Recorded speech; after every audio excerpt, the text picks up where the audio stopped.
Good morning, and we're back for another episode of Why Undercharging and Discounts is Signing Unaligned Clients. If you don't know, my name is Megan, and I teach sales and marketing here on TikTok and on the other app, and I have actually taught and been in the sales industry for 9 years. Something interesting to call out is your ideal client is somebody who has a problem, you solve a solution, and that they actually have to be investment qualified. And when I talk about investment qualified, that means that they can make the investment.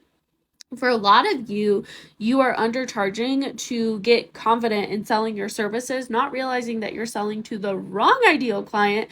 And selling to the wrong ideal client means that your services are not in your budget or in their budget, and now you're stuck servicing this client who is not a good fit, who is unaligned, because you're trying to squeeze into their budget. Here's the thing though, is the amount of skin in the game. So how much somebody is investing is the expected return. And someone who is investing $500 in social media is not going to expect a return of $50,000 to $100,000, right? And if they do, garbage clients.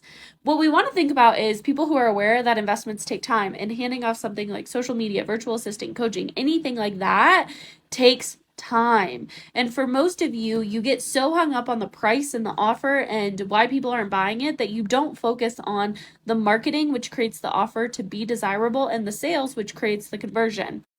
Now, discounting. What you're actually doing is discounting the value.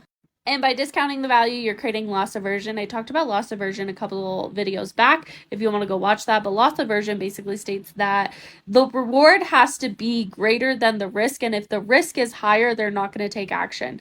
They are only going to buy in at a certain time. And somebody who's looking for a discount on your services, again, is not investment qualified, and they're not your ideal client. What you can do is, if you want to create opportunity for someone who maybe is struggling to get in the door, is creating payment plans to get them in the door, where they can start their payment plan like further out than their start date. And so by the time they start, you have collected a significant amount up front and they have broken it into smaller chunks. I'm not a fan of doing payment plans after a service has been completed, because we don't know what's going to happen with them. We don't know if we're going to get ghosted. And obviously, the contract is going to protect you if you're like, well, I don't feel comfortable making payments before I receive the service.